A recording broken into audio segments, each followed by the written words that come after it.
Hello, everybody, and welcome back to the Lost Love Stories, where we share the beautiful, messy, raw journeys of love and loss. I'm Pam Baker, your host, and really excited for our guest today. Rae Ann Groover is joining us to talk about her son Max, and it's a challenging story today. They're all challenging because it's about people dying and leaving us and leaving that gaping hole in our hearts. This one is especially challenging for me, for her, for everybody, because it's such a I just used the word ridiculous, but she used the word senseless, and I think senseless is a really, really, can't say it any better than that, but lost her son Max, to a hazing accident. I don't know how you refer to it. We'll have you, but welcome, Rae Ann, welcome Hey, to the show. thanks for having me, Pam. Yeah, thank you. Welcome. I'm so glad you're joining us. So, yeah, we won't get into that whole part first. I really want to have everybody get to know Max first and know you. Tell us about your family and then just tell us about Max. Like, who is he? How was he when he was a baby? And all the really amazing things about Max. Just All the good stuff. want to get to yeah. Max is our oldest. I'm married to Steve. We've been married almost 30 years, and we've been in Roswell, Georgia for most of that. We met here in Atlanta, and then moved, up to the suburbs and just start the family and all that. And got pregnant with Max in 1999 or 98, and just loved him, was so excited to be a mom. He I mean, just he came out, we were madly in love, you know what I mean? Just Yeah. a a a great baby. He was I was a NICU nurse, so I don't know if that also helps with my babies because you know, I always found the babies to be easy, right? It was when they were toddlers, I was like, "Oh, no, send them back." What do I do? But, he was a really good baby, really happy and just easygoing, and that's just kinda how he was anyway. He just even as he kept, getting older and, he just was a pretty laid back kid, a little goofy, a little ADD, but just a nice young man, nice boy. He was a nice boy.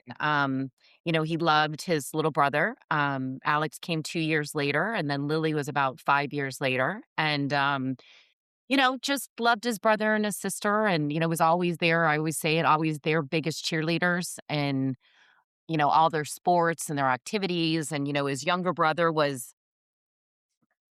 probably you would say more of the athlete than Max was. Max was a good athlete and played all the stuff, but Alex was really good. And, you would sometimes, right, you worry that like, oh, is this going to bother Max because he's the older one and Alex is Uh, doing all these things. And Max was just proud of him. I mhm. never saw him be jealous or anything like that. He just was, like, proud of Alex for doing everything Alex could do and, sitting out there and throwing balls and hitting balls or throwing footballs or whatever to make each one of them better, but, to help his brother keep going. So, that's just kind of the person Max was. He never he never wanted anyone to feel left out in a group and stuff like that. He was that kid that, like, he would notice somebody in the room that maybe wasn't talking or getting involved, and he would kinda bring them into the conversation or what was going on. And he was just, again, your average boy playing like we were just talking about video games and hollering down in the basement with Alex playing whatever they were playing or having all their friends over and, doing all that stuff. So, just again, really, really nice kid. Just, really kind of a pleasure to be around. He could talk to any adult. Like that always amazed me too. Like where a lot of kids and young kids and boys, like they have that hard time really talking to adults when they're around, but that was not Max. Like he would walk in and just start talking to you, and Steve always said he loved when Max was around, and if the dads were all talking about sports, he's like, "Oh, I could just pull Max into the conversation because Max knew everything about sports on every all Really? the statistics and the Oh god. players and Yeah. he's like, "Or what game just happened or whatever," and Steve's like, "I can just pull Max in and let Max do all the talking, and I look like I know everything." So he did have a big Nice. passion for that. Yeah. That's awesome. And he was a sports writer in high school. He wrote, for Deaf Pen Radio out of New York. Like 360 articles he wrote during that time he was with them. Mostly, if you ever Google him, Google Max Groove or Deaf Pen, and all of his articles will show up. And he did all of it. It was really, I mean, I was amazed. I was like, oh my gosh, who knew? Like, and just what he wrote a lot about basketball, but really he would do any of the sports. So, he had a Cool. lot of things he was doing. Yeah. Yeah, that's awesome. And I mean, he was the same age as Gavin because Gavin was 99, but maybe they were a grade different. I can't remember. But yeah, I just remember that too. I didn't know him well, but I did always know that he had that great reputation and that joyful smile and just the kind exuded the kindness that was just there. Yeah. So Yeah. so awesome. It's gonna make you so proud when you're the mom and you hear good things from grown-ups that are like, "He's the nicest kid." "Oh, he's just had such a great attitude," and oh god, I'm it's Yeah, like you proud. yeah, like, over the like, even, like, right after he passed away and, like, he had when he was in high school, he coached, a little league team with some other dads of, like, younger boys, and then he also coached his little sister's basketball team, and hearing, like, 'cause, like, especially the little league team, like, I didn't really know I didn't obviously, my kids weren't on that team and stuff like that, so I didn't really know a lot of the parents or anything like that. But so many of them reached out, just to say how much they loved having Max be a mentor to their sons and how much Oh, Max wow. had meant to their young sons and he was a joy to have as a coach and how he had so much patience and then just hearing that and all of them showing up like his baseball team showing up at his funeral and things like you're like wow this kid really impacted what I mean more than we'll ever know, right? I We'll mean never know, I was just gonna say that. You will never be able to ever get a good, measurement of the impact that he made in his very short time here. You'll never be able to know that, but you know that it was big.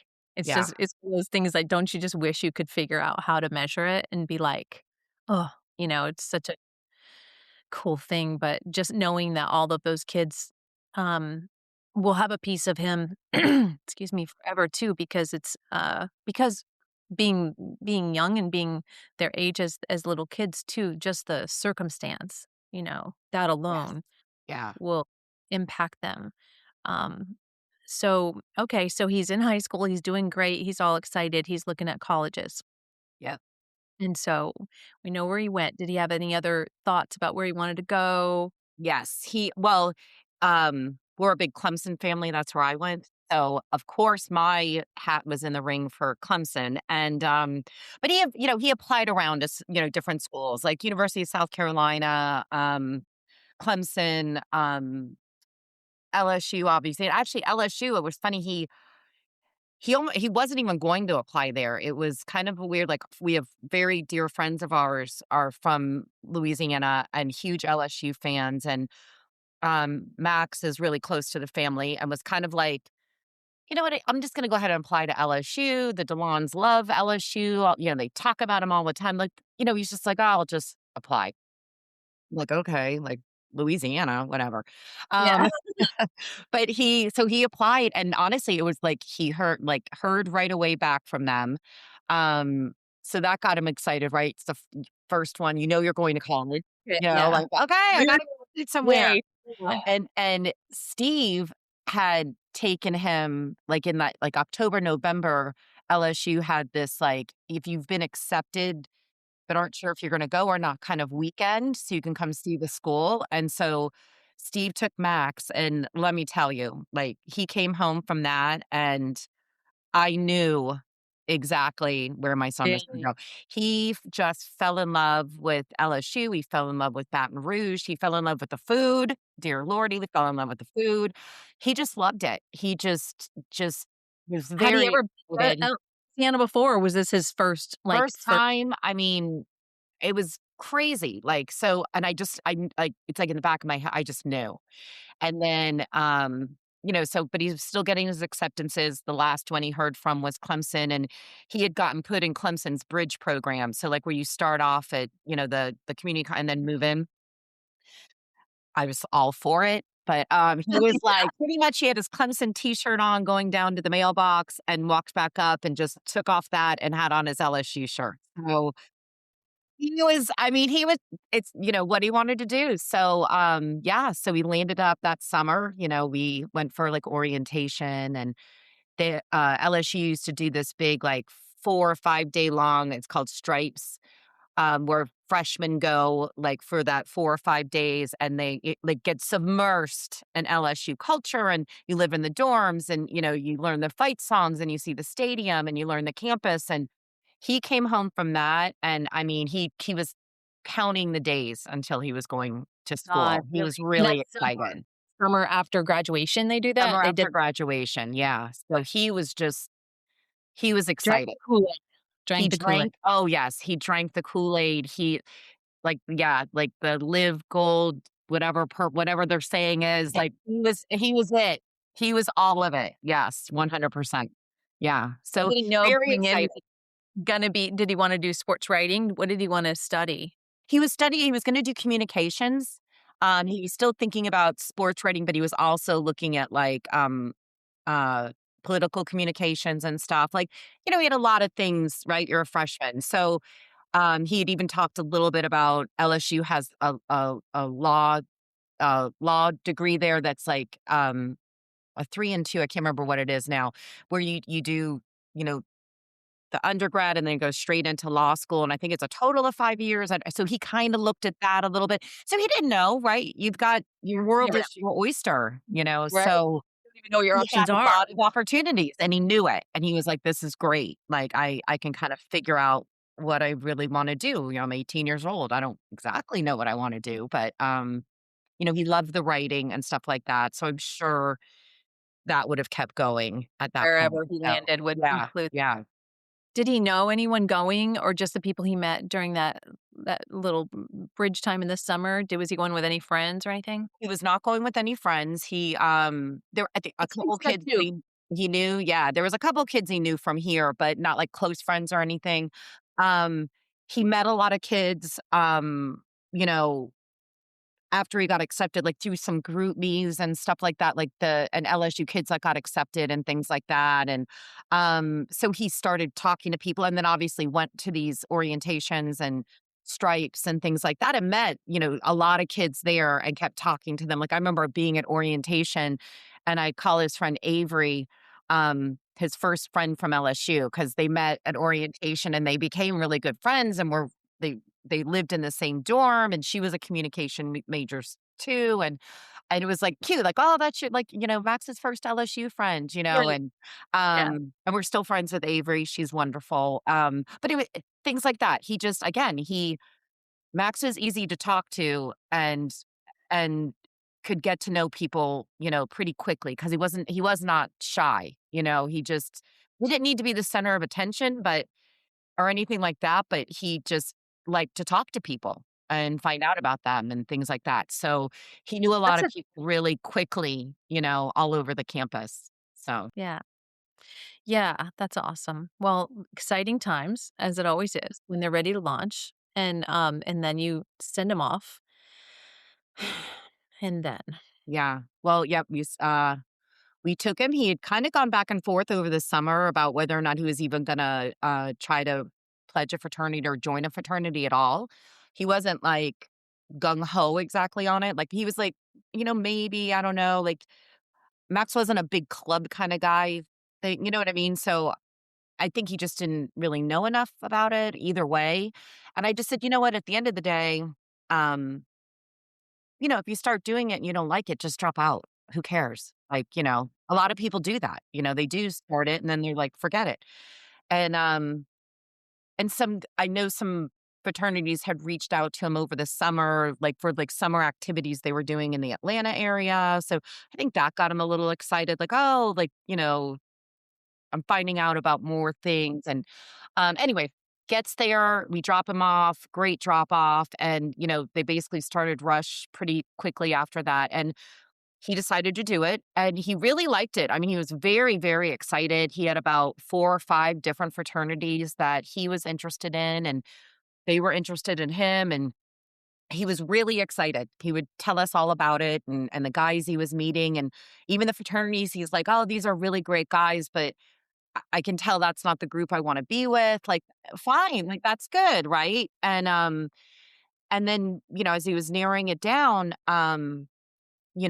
he landed up he I really was talking about Phi Delta a lot at the end, and it was a smaller fraternity on campus, and I think he liked that, where like, he was, like, looking at Sigma Chi and Kappa Sig or, whatever they were, but, these huge, enormous houses and really big chapters, and I think for him, he always kinda liked that smaller sort of environment a little bit, so I think being on this really big campus at LSU, having that smaller group of guys to hang out with, I think he liked that, and Yeah, especially if you felt like they were more like his people too. yeah, and they talked to him a lot about, joining the fraternity and then, like, going on to have, like, leadership roles in the fraternity, and he liked that, and I was amazed with because 'cause I'm like, it's never like he was somebody on student council or, wanting to run for something, so I was like, "Wow, good for him," but I had really felt too that summer, to me, Max had really blossomed, like, end of senior year, he was, to me, always a late bloomer anyway, so to me, I was like, "Wow," like, I could really see the actual young man he was really becoming, and he had, definitely matured, and to me, I honestly feel this, I said this to him, I said, "I mean, this like, go spread your wings, this is totally your time, like, I can see you now, this is some people peak, like, in high school, and that's their place. Like, this was gonna be Max's. Like, do you know Mhm. what he was finally gonna That's just true. really, I think, be really comfortable in his own skin and just really take off and do a lot of things. He knew who he was as a person, and this was that time for him, and, I really think he started to do that, but, anyway, joined the fraternity. Um, we didn't find out a lot of information about what was the hazing that had been going on, until after Max had passed away. Um, but he didn't say anything to us about any hazing, but from what it sounds like to us, um, it sounds like he was avoiding a lot of the hazing activities that were going on because there was a whole thing about that, he was late to everything and this and that, and I laughed. Well, not laughed at the time, but I'm like, "Oh, well, clearly that shows how much you didn't know my son because he's late to everything." That's who he is. Like, if somebody coulda helped, yeah, that's exactly who he is. Like, the kid could barely get to school on time, barely get to a Yeah. practice on time, barely get to work on time, like, so, that's Max. He totally beats to his own drum, like, "When I get there," like, My God. you Yeah. know?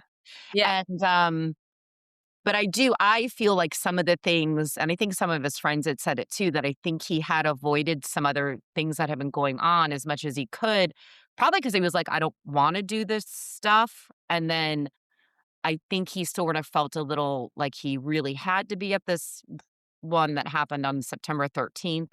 That's kind of what I got again, this is all hindsight and hearsay and what you are putting together after the fact. See, to get Um but we do know that there was some hazing that had gone on with some other brothers, what they always like to call, like, little hazing, like, the start of it, like, he had to wear, like, um stupid, you wouldn't even think of it as hazing, but, like, khaki shorts and a polo shirt, and he had had me go up to that Goodwill in Roswell, that really good one on Highway 9, and he picked me up, like, unfamiliar. khaki shorts and polo shirts because I have to wear that every day during this new member period, and I didn't think anything about it, right? Like, that I just thought they wanted him to look nice, right?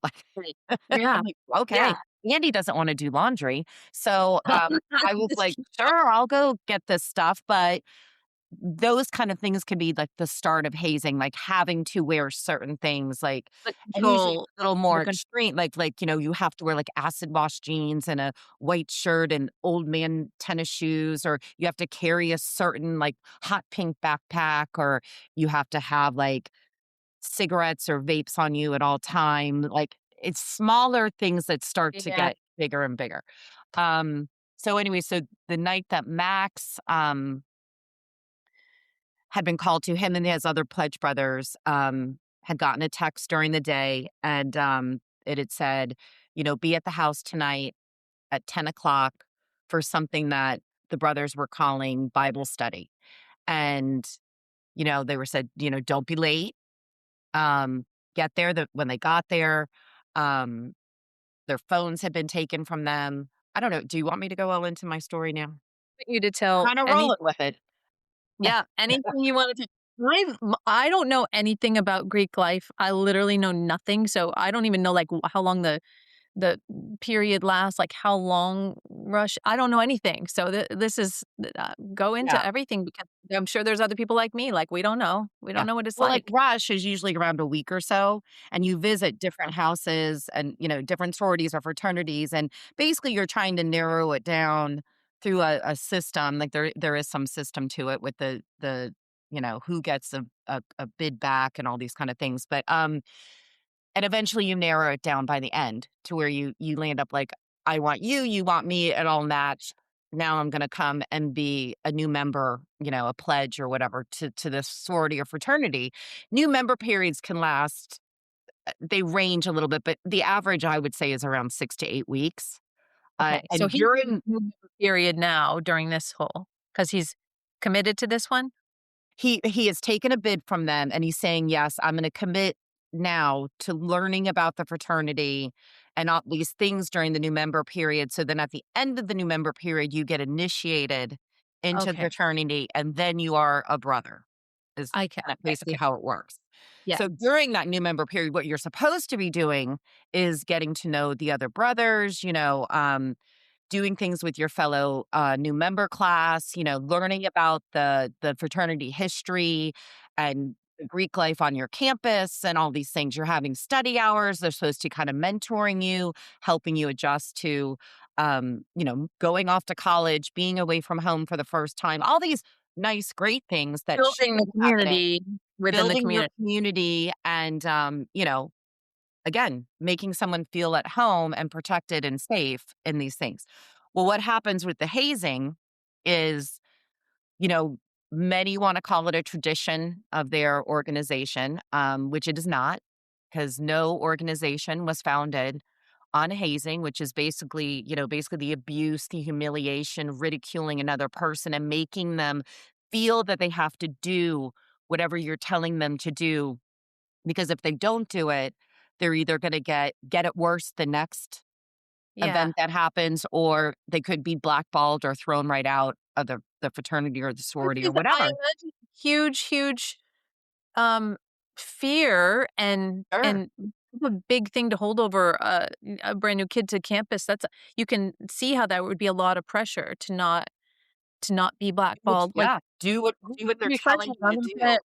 yeah, I can't there's gotta be so much pressure that's associated with that. 100%, and you just, and 2, you don't really know anybody on campus and you're just trying to fit in and get to know people, and then you have all this thrown on you and pressured into doing things that you normally, I'm sure, would not do, but you feel you have to do some of these things. I mean, and it can, I know way too many stories now, since Max, like, I mean, honestly, I had no idea. I was Greek too, and, in college, I was an 80 Pi. We did not haze, like, I can't even imagine hazing.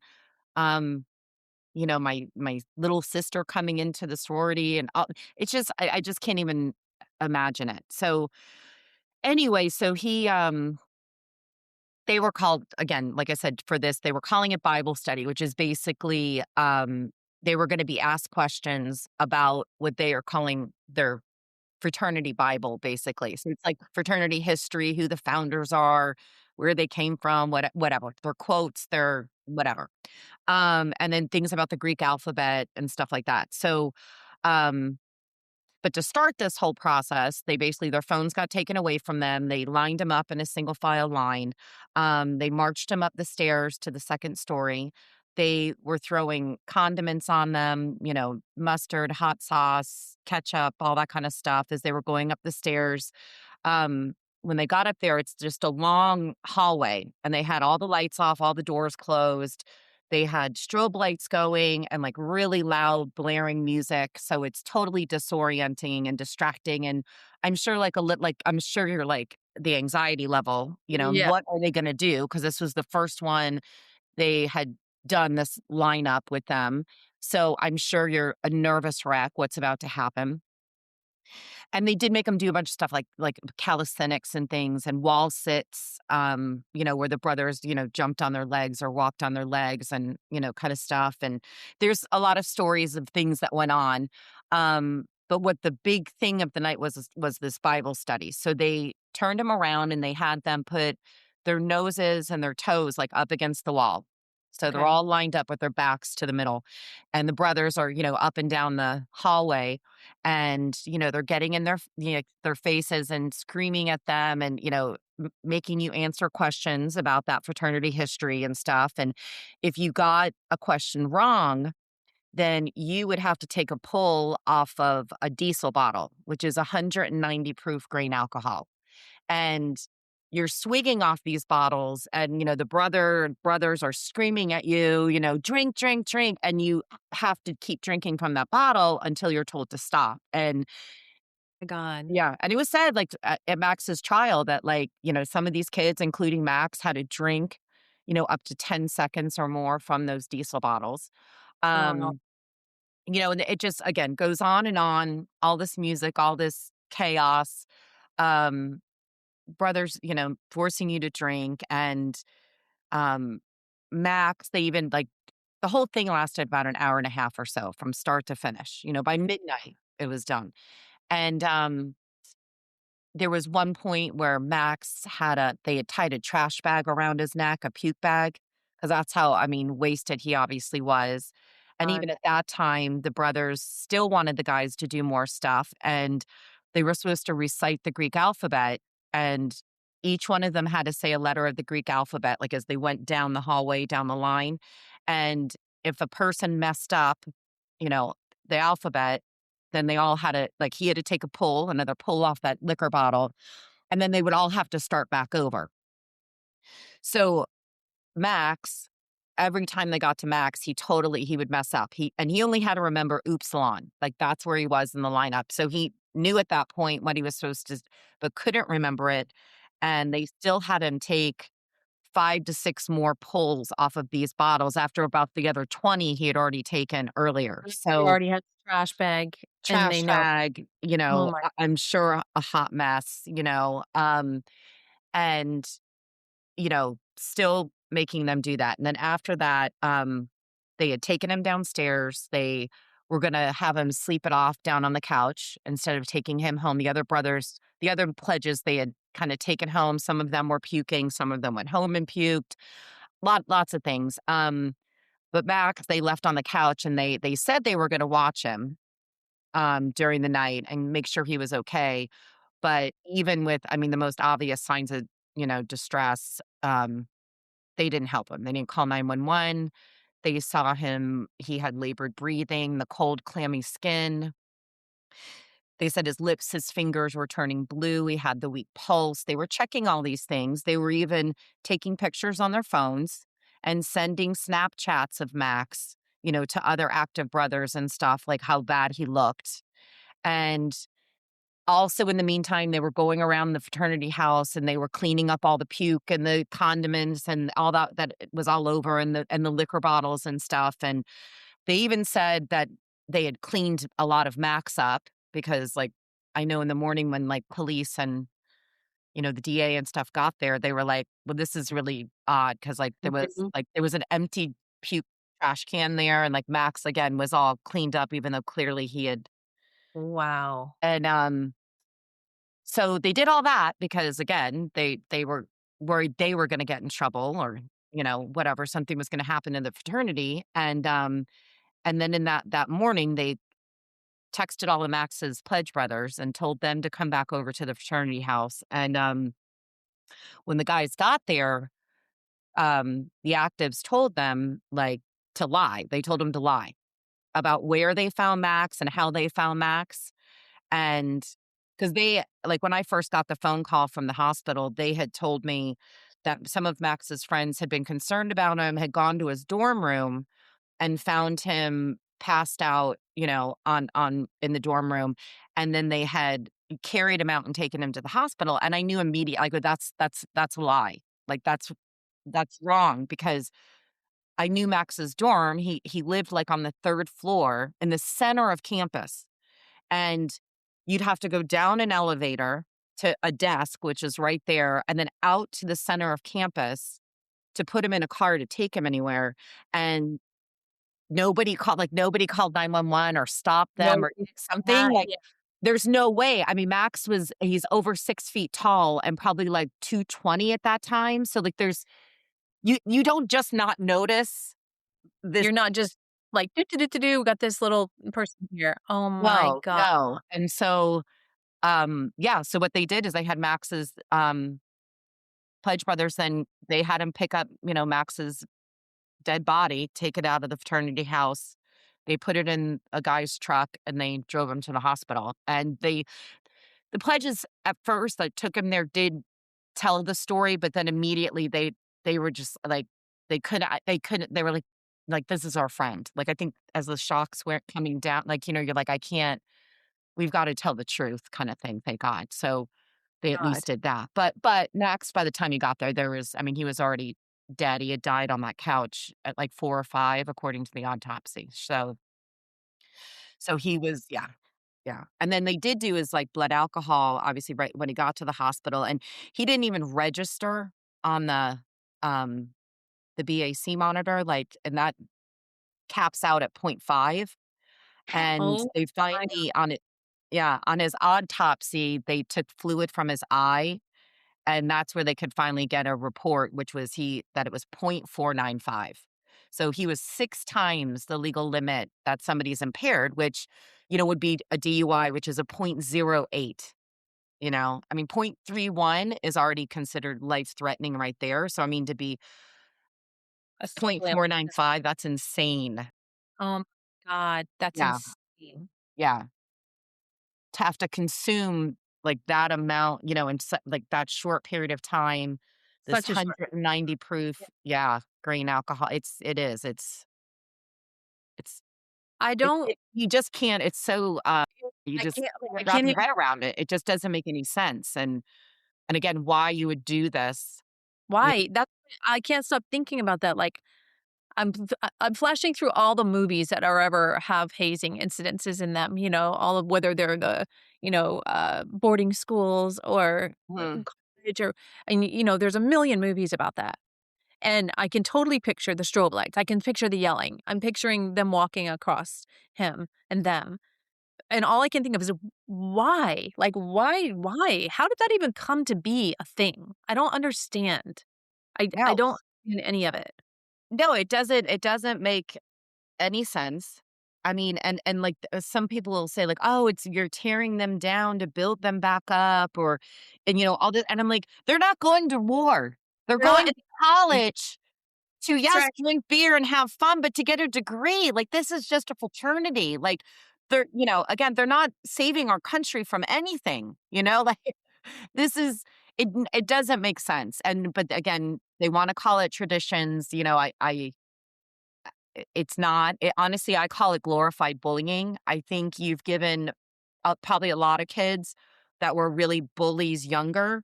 You're giving them a platform now, and you're calling it hazing. So they're like, "Oh, I'm not bullying him because I want him to be in my fraternity or my sorority." I'm Um, supposed to and do this.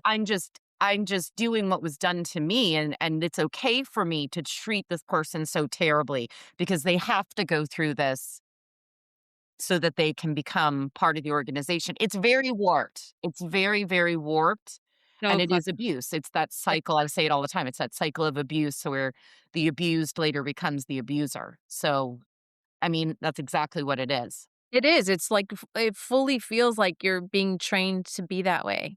And Yes. can you ever imagine, ever in a million years, Max ever being on the other side of that and doing that to anybody else? Yeah, I mean, it's like, I I don't I like I don't know. I can't exactly. It's like, really wrap my brain and around. unfortunately, I usually, when I think, because I have thought about this, like, too, like, with Max, I've ever turned into then, like, a hazer, and, um I don't not like these guys at all. Like, what I always picture him being is maybe being at the hazing event and being the Mhm. guy that's, like, playing the music. because Max was very into music. Like, so not really being a part, which is just as bad. I mean, you're a bystander. I do think Max definitely would have been the guy that would have stepped in somewhere, or he thought something was getting out of control. He would have said something loudly, because Max wasn't one to back off when he thought something was not right. Right. So I do think that, because I do think he would have been caught up too with like, okay, this is going on, and thinking, oh, everything's going to be okay. But he would have stepped in for sure. Yeah. And at least been aware enough to know that At someone least, on yes, the couch probably needs yes. more Oh, and time. I think that, no, I Yeah. think he would have, I think he would have been much better in that situation too. And um, yes, because it's, yeah, Oh my not god. just so flippant. Like, I think a lot of these young men were very flippant with my son's life, and they, you know, and did get more worried about getting in trouble themselves. And again, and I say it to these kids all the time, call, please just call 911. No matter what not even hazing. Like, you're going to go out to college, in high school, Yeah. somebody's going to drink too much. It happened to my son, Alex, a friend of Mhm. his, the prom. They were at an after prom party. He was a junior.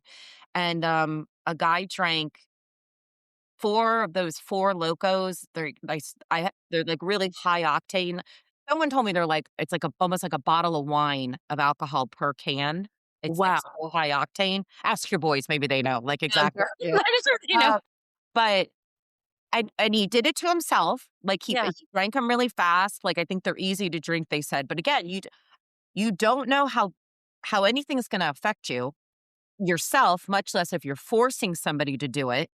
Um, you don't know what medication somebody's on, what kind of medical history they have, or what they've eaten that day, whatever. Well, this young man drank them, and then Alex and another friend of his were leaving the after party, and the guy had said, "Hey, like, can I go ahead and go with you guys? Like, I'm done here too." And they were like, "Yeah, sure." Like, they were just going back home. And by the time they got home, they went to get the guy out of the back of the car, and he was completely unconscious, and they could not get him awake. Um, and Alex just immediately drove him to the hospital. And I was like, "Why didn't you just call 911?" He goes, "Because it was way faster." Because literally where the hospital was, they were around the corner. But he was in the car. I just drove him. We were right there, in a couple minutes. And and he said, he goes, the police were there, they asked them what happened, what we knew about the situation. Um, and technically the boys, they could have been in trouble. Alex wasn't drinking, but the other friend had been drinking, and they weren't 18 yet. So it was like 2 or 3 in the morning. They're not supposed to be driving, like all that stuff. Yeah. And nothing.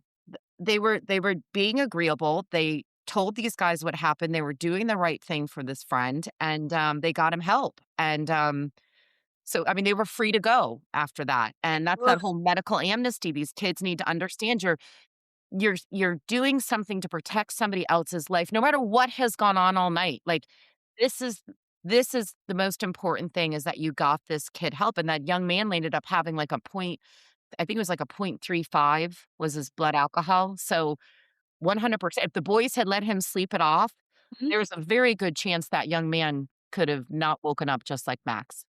So, Wow. it's just call 911, right? No parent. I would rather be taking somebody to a steak dinner because you called 911 and saved Max's life, than be sitting where I'm sitting right now 8 years later without my son. So, Yeah. I can't preach that enough, like, calling Yeah. 911 in any of these situations.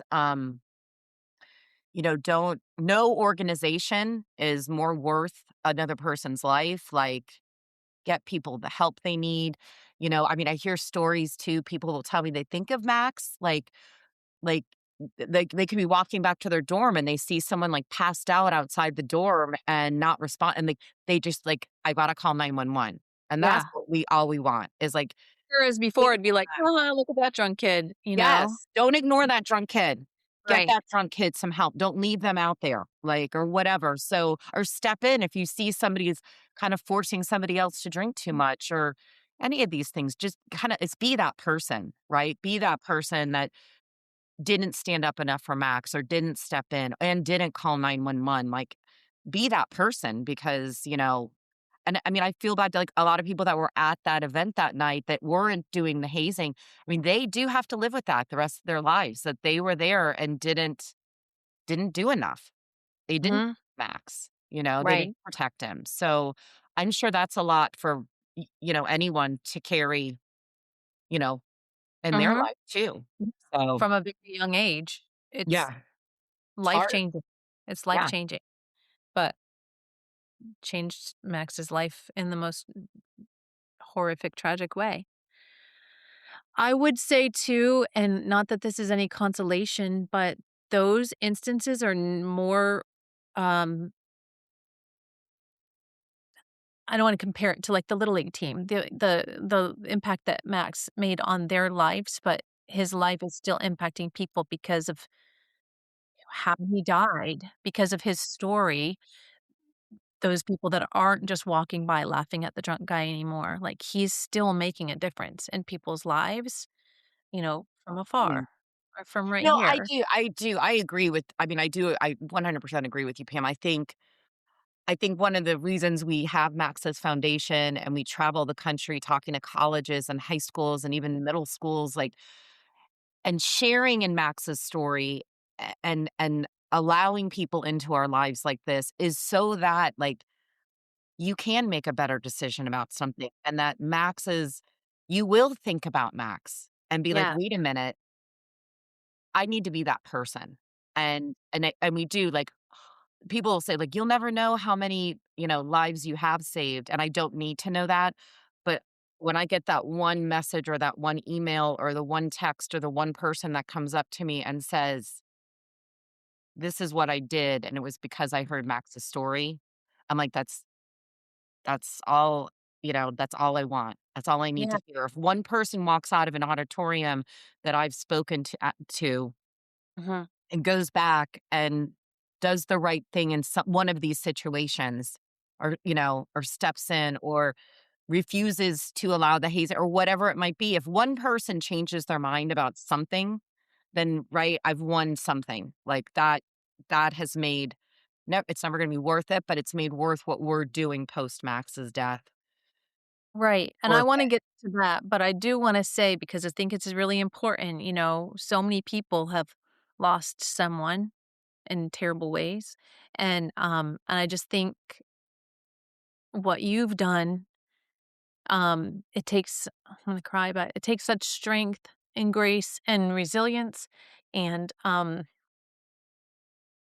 I don't know, it's like this inner, um, almost like an inner wisdom, I wanna call it, where you're taking your circumstance and using it to change lives, because so many people, obviously, especially losing a child, it's so easy to just get hole up in your house and never come out again, you know? Mhm. And I just know feeling like that just on with John, losing my husband, but losing a child, especially in such a insane way that you could be I'm sure there's times when you're filled with anger and filled with all of those negative things, but you've taken this horribly tragic situation and really been a change maker and a difference maker and a life saver out in the broad, big world, and, you're impressive to me, and I really that's really why I wanted you to come on here and share your story, because it's truly impressive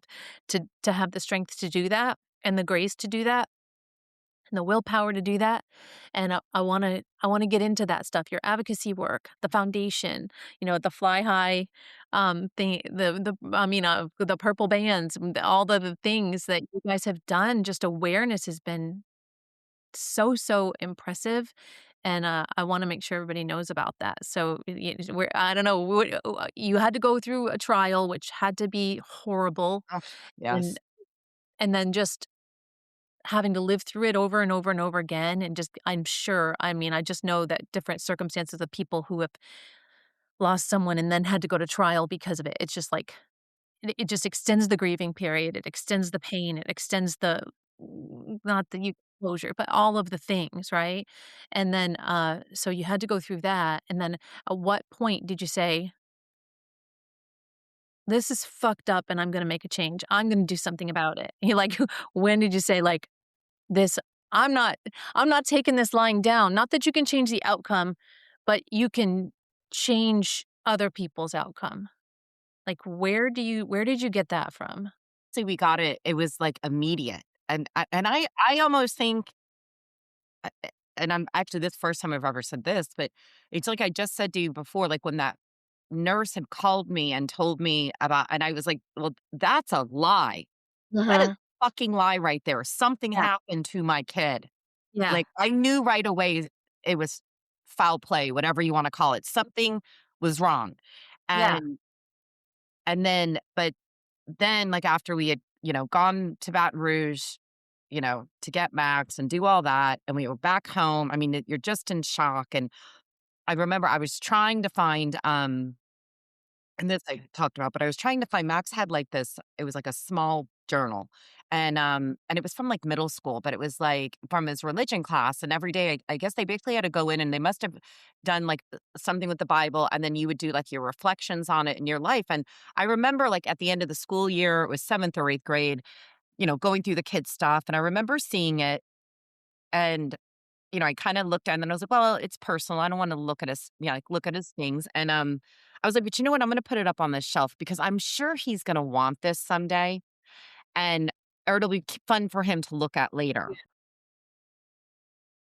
Well, I that's what I was thinking about. I just that book from 5 or 6 years before that came to me, and I could have sworn I had it in my kitchen cabinet, could Uh-huh. not find it, and I'm, like, tearing up the house, like, I'm in, all over the kitchen. It's I'm sure I was crazed anyway, but right at that time, and, I'm in his closet, and I'm going through, like, his, books and notebooks and all this. I didn't find it at that time and ended up finding it weeks later, but, I ended up finding another notebook of his, that basically I think he used I call it a journal.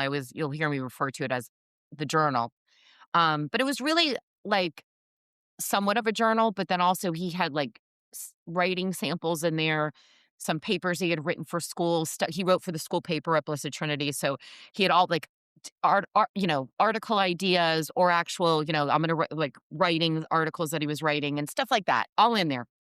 Yep. So I am looking through this, I'm like, I mean, it was like the holy grail, like, honestly, because I mean, I could hear him, I could see him, like, you everything, right? I could hear his voice, and there was a paper in there in his chicken scratch handwriting, but it was this paper he had written on blessings. And he was 16 when from the date and everything that he had written this. And it was a great paper. Oh my, like it was, I'm crying, of course. He's talking about his three blessings and how different things can be a blessing. Like you, you know, wake up late for school and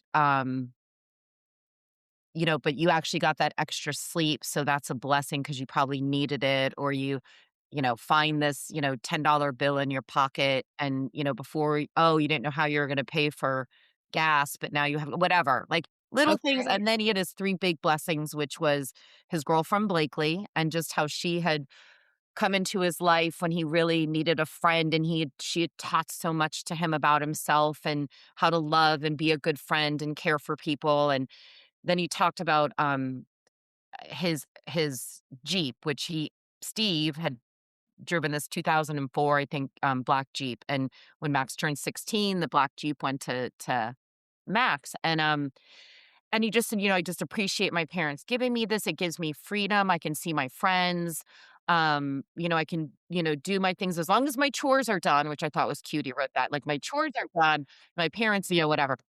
And then his last thing was Steve and I, and he talks about us and just how My we've god. given him freedom and how we've loved him and how, taught him like a right from wrong. It was just I mean, right? And you're like, "Oh my god, he actually liked me. Like, this is Oh, wonderful." And but then he ends the whole thing, this last paragraph, and I say it in all my presentations. We've used his quote everywhere. It's on the website, but it's God works in funny ways. He does bad things sometimes because in the end they are good. Something bad can happen to you, and it may happen because it will make you better. He does bad to ultimately create good. And I took that. I was crying. I ran to my sister. I was like, "Read this, read what Max wrote, read this." And I said, My "We have to do something. We have wow. to make something good out of Max's death. We have to change this." Like, I mean, I have chills right Yeah. now. And that was it. Yeah, That that's was like my a secret moment. message from him. That's what Yeah. that is. Like him And my telling sister you, was "Go like, do." "We're gonna do something. We're gonna start a foundation." Like, but it literally started in that moment. And it just started moving, and just as simple as, we made the wristbands, the Fly High Max, Stop the Hazing, Take Care of Each Other wristbands. And originally, Blakely helped me make them, and, we were sending them really to friends and family that wanted support, but then Max's friends and stuff started asking for them for their fraternities and their sororities, and we would send them, like, this little kit of, like, however many bracelets they wanted, and then it was, basically what my sister read at Max's funeral, but just about, you know, eh eh because of, like, think about Max, see something, say something, you have to keep yourselves safe, like, this whole.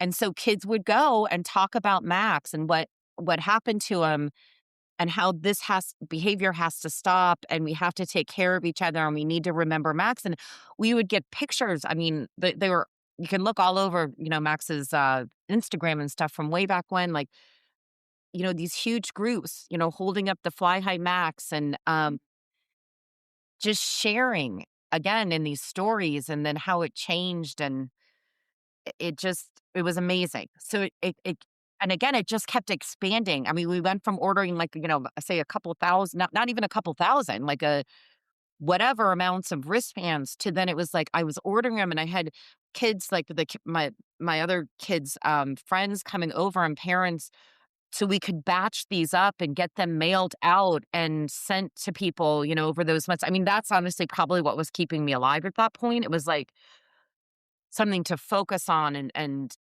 do, and then. And just one step in front of the other instead of like, Yeah, "How take a shower today." yeah. And my sister actually started speaking first, which is amazing, like, and she's in Miami, and so she started speaking, like, to some high schools there and telling Max's story, and she's like, "Well, I'll do this until you're ready," and then I laid it up. It was that May after Max died, and the first time Steve and I ever spoke was at Blessed Trinity to Oh, Max, wow. I mean, the kids that were 1 year younger than Max, who we knew a million of them, right? Obviously, growing up with all of them. And, um, and that was the first time we ever did a presentation, telling Max's story, telling these, you have to watch out for yourselves as you go off to college. And then, like I said, then it just kept, moving, and I had met other moms of young men and women that had died from hazing, and, Evelyn Piazza, her son Tim, died from hazing the February before Max passed away, and her and I had connected and have a huge connection till this day, like, best friends, lover, sister, um, her and I started presenting together, and then Okay. colleges were calling us, you know, and then it just, like I said, it was this spiral or however, but it just, people were asking for it. They wanted it. Mhm. They were Yeah, coming to us to get us so much there. about And tell the story so yes, people and they, were wow. wanting to hear it. And I honestly, I do think in all the work, there's so many people that work so hard in the anti-hazing world. And um through all this hard, and all this we've done, people are talking about it. Like, where people used to not talk about what was going on in those fraternity houses or wherever. I mean, Like sports teams, whatever. society. Yeah, Yeah. like secret society, keep it in the closet, whatever. People are talking about it now, and they're Wow. reporting on it. And so there is, I wish it was completely gone, but it's not. But kids are stepping in. Kids are reporting on it to schools. That's a big thing we've heard from a lot of big major schools across the country, is that they're reporting on it more, and they're reporting on it early, like in the little stuff, as they like to call it, the Wow. littler Before it stuff, gets not real. the, "Oh, they're forcing them to drink." It's down to, like, they're having to wear uniforms, or they're having to, whatever, like, Wow. so that's good because then you can That's kinda what's get being in and assigned. investigate and figure out what's going on, and I do realize, like, sometimes these kids don't even realize some of this smaller stuff that they're doing, they don't even think of it as hazing. Like, they're like, "Well, what's the big deal if the new guys have to, scrub the Yeah, floor with exactly. a brush?" So I don't know, but you know what I mean? Like, they just aren't sometimes thinking of it the same way that like, "No, no, no, because that turns into that, which turns into that, and no one should be on the floor scrubbing a floor with a toothbrush or whatever." exactly. Why? What Um, is the point of that? what I is the get point? This is not making somebody a better study. brother. Yeah, Yeah, yeah, like, learn the history, know the Greek alphabet, like, those I get that. I get that. Know the history of your stuff. I yes. don't understand the rest of that at all, No, at I all. don't either. I don't Like, see, that's exactly what you said. It's just an excuse to be an asshole, I mean, it you know? really, really is. It's just and I get like, you're like 'cause it is, it's that 18 to 22-year-old, like, they go off to college, and it's like, "Why?" We don't need to act like they just went off to, like, college island, and they're just having a free for all. Like, Right. they Yeah. still need a lot of oversight, they still need guidance, they didn't just walk out my door like a super mature kid, like, at all, like, that's that thing that sometimes gets to me when it's like, "Well, we have to let the students decide." I'm like, "Well, no, Mhm. they still Their need a brains lot are of still guidance." yes. Yeah, they still need a lot of guidance, and understanding of some of these things. Because again, it's like all of a sudden at 18, you're not an adult, like, No. just because at 18, you turn midnight and 1 Yeah. second, believe me, none of mine at 18, much less 20 or 20 Oh, are, completely mature adults, exactly. I I'm mean, 55, I'm literally not sure I'm a mature adult, so, yes. When the science literally says it's like 27 before the brain is fully developed, so yeah, you're still a decade away. So, yes. yes, So, to your point. it's just that, it's like, kind of like help them. Mhm. You're not helping them by allowing them to continue doing these behaviors or ignoring them, or I hate the phrase, "Oh, it's just boys being boys." No, Yeah. it's not.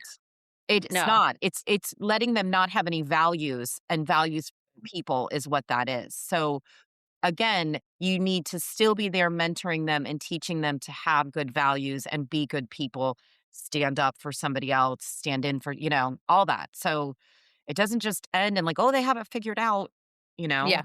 I yeah. mean, They no, survived, thank God, some of them. Oh my god, exactly. that's so annoying.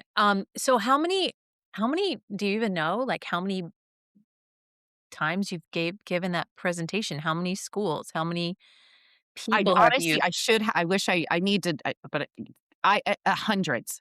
I mean, we've spoken to hundreds of colleges and universities at this point, and our big expansion has been the last couple of years into high schools, and uh, talking to high school seniors is a big focus, but then also, like, I was just at a school to talk to just high school athletes, sophomores, juniors, and sorry, freshmen, sophomores, and juniors to the athletes, and that was, a very it's they need it. They need to yeah, because again, sometimes they don't realize some of the things that they are doing is either even a little bit of hazy or could take a really sharp turn all of a sudden because one person decides, "Hey, you know what? I know we just made them do that, but now we need to make them do this. This would be funny. This would be hilarious," or whatever. So, actually brilliant because you see that all the time with sports teams, actually. You see a lot of it, and again, if you go back to, like, all the movies that are out there, all the high school stuff that happens where that same stuff happens and, it's glorified. yes. It's like you wanna emulate them. That's why they end up doing it. Like, when you're the senior, you do it to the freshman or the sophomore, you Yes. know? I love that you're getting into high schools. That's Yeah. brilliant. So So there's, yeah, like, literally that's been a really I mean, that's been a very, I guess you would say, fulfilling, thing to do. I mean, I thoroughly enjoy the college kids too. Like, that was really great, I think, after Max passed away too, because I think that was a lot of therapy, like, for that myself. I kind of made me feel like I was still in a way with Max in college because, I mean, I looked out in the audience and it was, you know, hundreds of Maxes sitting right there just as young and some naive and whatever, and just like, oh, like ready again, just look at the world, Yeah. and the world's my oyster and I can do this. Yeah. And, you know, so that definitely helped a lot. But I do think high schools, I mean, and even, I mean, because it starts in middle school, and it does correlate very much with bullying and those kinds of behaviors. Um, but like I said, people wanna try to define the difference between, like, bullying you do against somebody because you don't like them, but hazing is to someone that you do like and that you want as part of your group. But I have never agreed with that because Max 100% was bullied while he was being hazed. So, and it's true to a lot of people. So, seeing that way, I'm like, "No, again, you're saying hazer, and it's just it's like a glorified bully," Right. you know? Right. Yeah. It's the same exact thing. It's the same thing. They're trying to pretty it up Yeah. and make it less than, Less but it's than, not. yes. It's not Mhm. the same thing, it's different. They have to do this. No, they don't. Like, They really don't. To they your point, really you made it yeah, through Greek life without ever having to deal with any hazing, yeah. and You yeah, it's yeah, just stu yeah, so stupid. Well, what about your advocacy work? I remember hearing about that or reading an article at some point, and you were fighting the good fight for law, for legislation to get anti. yeah. So, yes, besides all the traveling for that stuff, we right away, and I would love to say it was like, "Oh, it was all us." It wasn't, but right after Max died, a lot of politicians in Louisiana, um Nancy Landry especially, came to us and, you know, because the old hazing law in Louisiana was, if you were found guilty, you got 30 days in jail and a $100 fine. Wow. Yeah. What what Wow. is that? And, and then they'd even found, um, in the law books that in Louisiana that, like, if you had more than, I think it was, like, say, 5 chickens in your yard, you could have up to a year in jail and a $500 fine. And it's like, what? Huh. So Yeah. because you have chickens in your yard, you could have this and this, but you kill somebody from hazing and it's $100 fine or yeah, 3 days It's in jail. insane. Yeah. So it was really hard for our DA, Hiller Moore, who's fabulous. He like it was like how to prosecute. How is prosecute? Because I mean, this is, ridiculous. And two of the young men that were involved, they did, get charged with hazing and did spend their 30 days in jail, which was BS. But he landed up the main hazer he charged with negligent homicide, and he was also found guilty. But the big thing was, how do we change this law for any future hazing things? So Nancy Landry was fantastic and, got together with lots of people, but they did the Max Hoover Act and it came into law by that May. It was signed into law that May after Max died. But it, in the short of it, it ranges, hazing from, a misdemeanor up to a felony, depending on the degree of hazing that's happened, is physical and bodily harm happened, the severity of that, or if death has happened. And, Right. it can range, I think it's a $5,000 fine and up to, I think 5 years in jail. So again, there's more to work with now Yeah. with, and like, they've had to use it this last year. A young man named Caleb Wilson was just killed from hazing last January, at Southern University in Baton Rouge. And they are using Max's law, you know, Wow. they arrested 5 men, Mhm.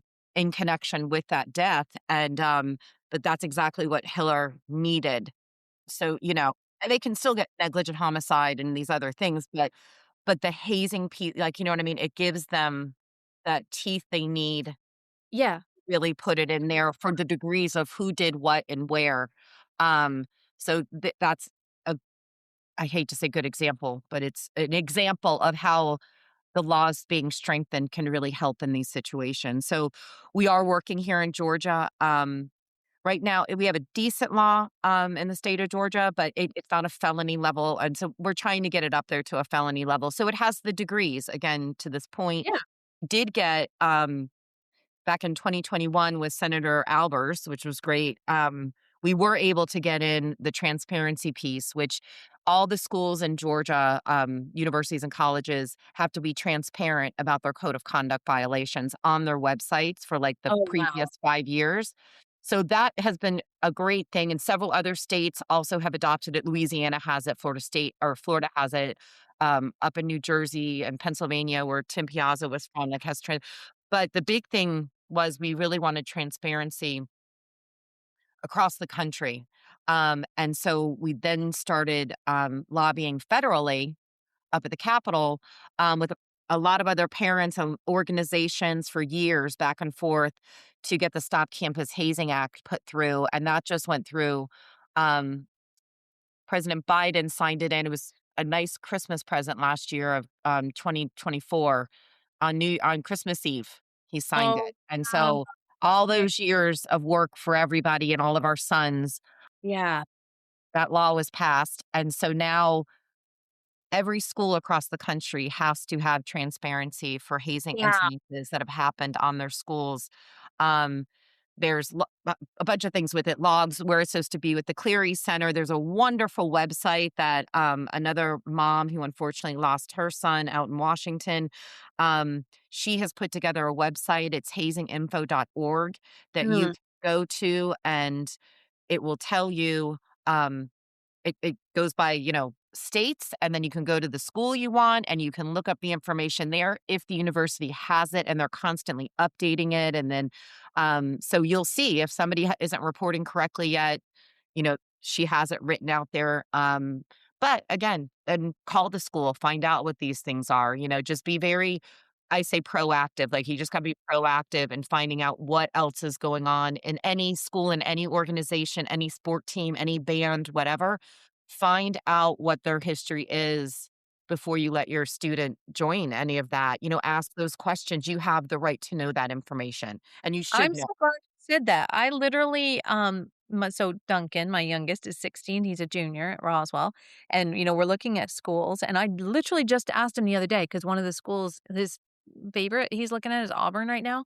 And I just Alex went there. Yeah, he loves Oh Auburn. my god. Okay, good. And I said, "Do you think you wanna do Greek life?" But because again, I know nothing. We didn't have Greek life. My kids haven't Gavin did a small one at Charleston, but, and so I literally know nothing. And I wouldn't even think to call and ask them that, but now I will, and I'll put all of this, just anybody listening or watching, I'll put all of these, any helpful websites you wanna send me, I'll put all the links in the show Perfect. notes Yes. so that, we'll put your foundation, we'll put, that I just wrote it down, but we'll, do all of that because all of this is just knowledge is power, and we as parents don't I never would have thought to call and ask Mhm. what their what And their look on rules. their websites, and some schools are better than others, like I said, some will have it, it's just a lot of them you can just go right to Greek life and find the report card or the conduct card or whatever. Some schools kinda hide it, unfortunately. I mean, I personally it should just be there, Yeah, readily available so you can find it, So, if you can't find it on a website, again, call the school and find out where you can go look for it or email, like, the head of Greek life or the dean of students and, just find out and yeah, and just see what's gone on, and they, like I said, the schools should all have it. So, I'm awesome. actually going to Auburn tomorrow, so I will You be there. are? Yeah, Oh, one of the fraternities there is having me come speak to their whole chapter, so I'm gonna go down. good. It's all good. Okay. Let's go back to, well, I love all this. Thank you so much. We'll put all of those links in the show notes when I get them from you because just the handier we can have them, the better it is for everybody. Um, okay, so that's your advocacy. Oh, I know what I wanted to talk to you about. First of all, talk to us about the Warrior Moms group you Yeah, have. yes. So, Yeah, yes, we have, a group of ladies also, like, after Max had passed away, you get connected, like, when you lost your husband and then you started meeting some other women who had lost their husbands, and it kind of same idea. I started meeting, other women, unfortunately, in North Fulton that have lost a child for whatever reason, and we, definitely started talking and texting, um, and then some of the ladies had gotten together, and it was like like we should start doing this once a month, and it turned into this Warrior Moms of North Fulton, and we meet once a month on the 3rd Thursday of each month, and it's at somebody's house, or sometimes we go out and do stuff or whatever. And we just come together, and anyone can come. If you meet someone that else that is like, anyone's welcome and invited. And it's wonderful. We get together, we have food, we drink wine, we talk about the kids. You walk in and it's kind of like you go back in time a little bit, like, 'cause it's just you're talking, like, so present, like, Yeah. Max is and Max, this and that, and you don't ever feel like, not that anyone, makes you feel this way or whatever, but, I think all of us as time passes, sometimes you're like, "Am I talking about Max still too much?" Or, and it just and you're not. You never are, but No, 'cause but there right, is it's your that. child, you wouldn't stop talking about your living child, like, um, but, sometimes we think that, right? And we get in our own heads but, it's like there's never too much or too little, too much Yeah. share, not enough sharing. It's and we all just kind of understand each other. So again, the group has gotten very, very close. 5 years ago, I think it was, some of us had started talking about like writing a book, and we did. It was definitely been a work in progress, but it came out in August, and it's warrior moms, grieve like a mother, survive like a warrior. And 14 of us wrote, we each have a chapter basically about our child, and really what the book is about, it's to help other mothers that have lost a child, no matter what stage you're in. I mean, I think we're in all the stages all the time in a lot of ways, but it's hopefully to help someone feel connected to it, and it might not be me, it might be another mom, but they read something in the book that helps them get through a tough time or a bad day. Or I remember, that mom Rae Ann said, try to start doing new things. Maybe I should try to go Mhm. out and, like, I taught myself to knit, and, at one Yeah. point, and, I can only knit scarves, but I love it. I sit on the couch, I knit, and I my friends laugh at me like, aren't you ever gonna make anything else?" I'm like, "No, I don't know." This works for me. It's good. It Another works for scarf. me. It's again, try different things, whatever, like, or just books that have helped us that we've read. And I still read like those. I love those different ones, but like the kind of like the daily, I guess, devotionals, or what, not always devotionals, but just and it's just, whatever you read for that day. And you're like, wow, Yeah. that, like, I connected with that today for whatever reason or not. Or, oh my God, I can't believe I just read that because I've been feeling that lately. So I always like those. Those kind of are good for me to start my day. Like, I have different ones I like. So anyway, but just different things. And so again, 14 of us came together and did it. There's four more moms that weren't quite ready to do like a big one, but they have a whole little thing for their sweet little nuggets. And it was just a labor of love. We had, writing retreats with each other, and, you know, just all kinds of things to make it happen. And it did. It's been very exciting.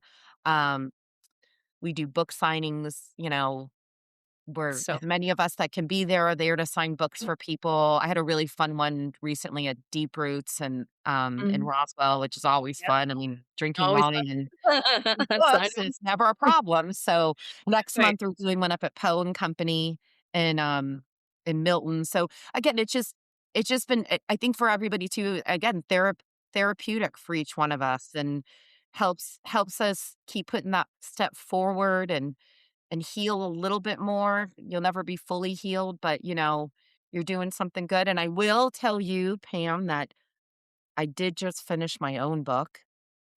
Yay! And that, yes, we are doing the final touches on I that. got So it. hopefully That's by huge. later this summer, it will be out. So, Yay. Oh my god. again, it's obviously about Max, but a lot about, it's really about being a mom who had this happen, Mhm. the worst thing that could ever happen to somebody. And, how I got through, but really how I really rediscovered who I was as a person. And I'm not the same person I was before, I never will be, but some of that's not so bad. I actually like the person I am Mhm. now, and Max, it's because of Max. It's that more caring, more, um, even more protective. I've always been very protective of Yeah. people and my kids and stuff, but it just I don't know, something's different, and like, just wanting to help and change things that shouldn't be there in the first place, and just why I do it, how I do it, that kinda thing. So I'm excited about that too. So that'll be coming out later this year. So that was another labor of love that has been going on. I have a great writing coach with me and publisher that's helped me the whole way. So I just love them. So yeah, so I'm excited about that too. It's So a great feeling when it's, like, done, but I was actually thinking when you were just talking because, um you're not the same, I'm not the same, you go through a deep loss, a deep, grief, and living with grief and hopefully in as healthy a way as you can just by working through things. Um, I am definitely not the same just with John dying, and there are a lot of things I really like about myself now that and the I say the growth through the grief, right? Uh yeah, and there's, a lot of good things that have happened, because of that growth. yes. And I get asked this all the time. I get asked, "What do you think John thinks about all the things you're doing? So what do you think Max thinks about all the things you're doing?" He thinks I'm crazy. I think he's up there like I think he's up there and he's like, "Well, what are you doing?" But then I think he's up there and he's honestly, I've said this before. I think he's up there and he's like, all of this for me, like, Oh, yeah. like, I don't think he would ever just think anyone would do like, I mean, he's to me, a humble guy in a way, like, so I just think Mhm. it like, "Wow, you have changed your whole life." I guess, like, to fight for him to carry on his legacy, like, "You did all this for me?" I just Yeah. think that's how he would, like, just like, "Wow, like, and you're Yeah. crazy." But And it's crazy. knew that. Yeah, though, he knew that. And he Yeah. knew I was a mama bear. I think he's probably like, "Wow, you really Like, really you really are a mama bear. yeah." So, yeah, I think I mean, I do think he's proud. I think he's, you know, Yeah. I I'm do think he's sure. smiling there. I think and I always can say it too, I one thing I've always felt since even though he died to me in such a horrible way, a humiliating way, um, a disgusting way, honestly. Just yeah. But I do know he's in a better place. He is happy. Like, I feel that all the time. I felt that from him since the beginning, like, that he's wanted me to know that he's okay, and he wants me to be okay. Like, I've always felt that. And I think sometimes he's like, when I do get angry and mad, like, I get that feeling for like, he's like, just like, sometimes like, let it go. Like, just like, live Yeah. your life, be happy. I'm happy. Like, I'm good. I'm waiting for you. I'm here, so I do feel that, and that helps a lot too, right? That I think Yeah. he wants me to move past it, like, Yeah, like trying don't to think infuse. about that bad part of it, and I do try not to, like, I do try to just not think about that time and that everything Max was before that and Yeah, everything he has done after that, like, that one night does not define my son at all, like, 1000%, yeah, 1000%. I think everything that happened before and everything that's happened after, that is who and what my son embodied, One in a lot I of ways. And, absolutely, totally people agree with really that. did adore him. So, Mhm. he was a good guy, you know? Well, I mean, if he was an asshole, people wouldn't be so inclined to listen to his story, you know? That's true. I know, you're absolutely right. Like, you're right. I mean, it's true. I mean, if he was a jerk and people didn't like him, I mean, he would not have had the effect he had on a group of guys he only knew for a month, for 29 days. And like his other like his friends in the pledge class. I mean, it completely changed a lot of their lives, and they went through some of them went through some really, really rough times, but have come out, and they every one of them has told me, like, "I'm gonna live every day for Max." Like, I wanna make things better, Like, and again, if those guys can do it and they were there, it's like, I think back, Right. I was like, I can keep doing what I'm doing too and try to make this better too. And, it's an uphill battle, but, it's worth it because again, like I just go back to, if I saves one person's life, then I'll never, like, that's all that matters is that somebody's Yeah.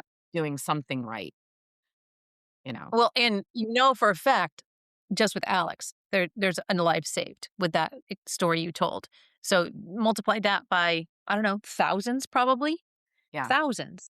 So all the Alexes that see that happening, that now stop and take action Yeah. and, see something, say something, there's no chance it hasn't impacted thousands of people.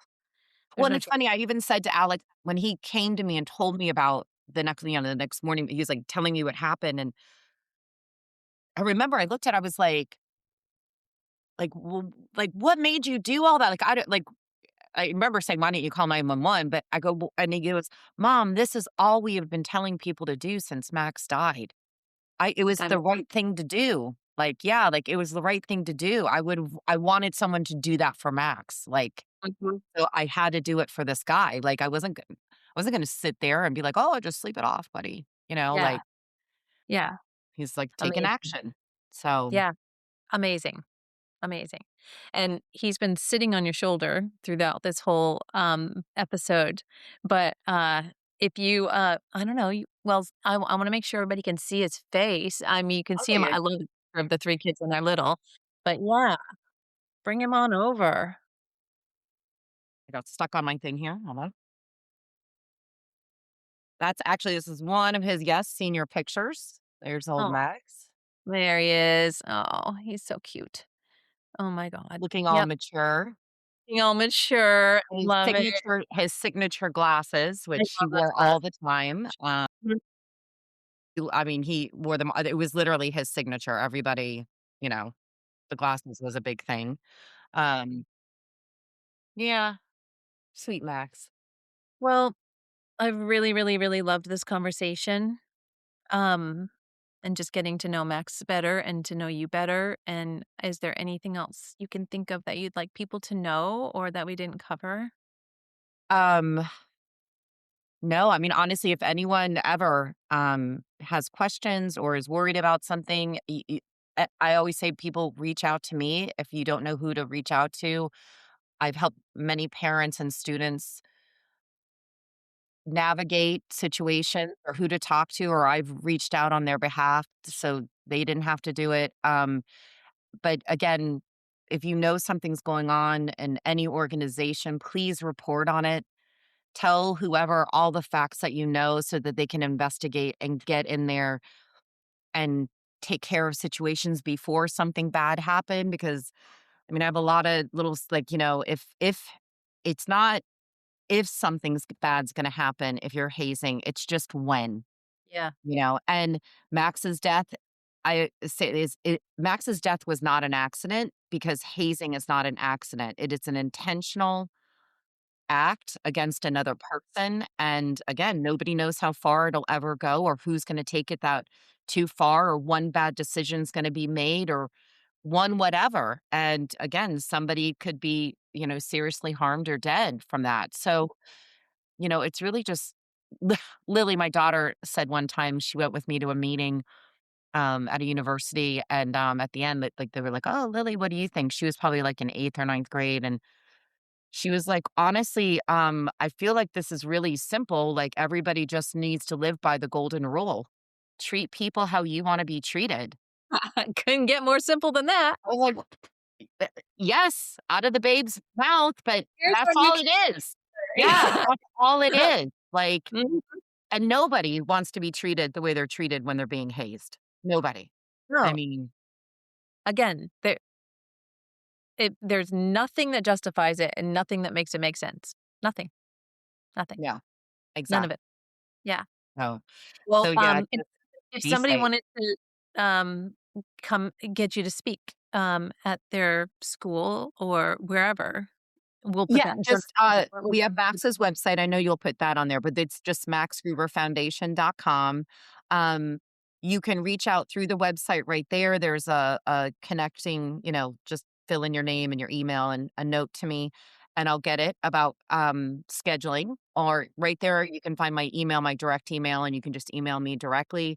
Um like I said, with the high schools, with the foundation, the big thing I know is a lot of high schools don't have funding for this kind of thing. So, um, I don't charge high schools at all. If a high school wants to give a donation, that's great, but we cover all that ourselves, and we do a program. Also, we do a lot of partnering with Phi Delta Theta, which was Max's fraternity, which has done a lot of changes and a lot of they're very what's not thinking of the right word.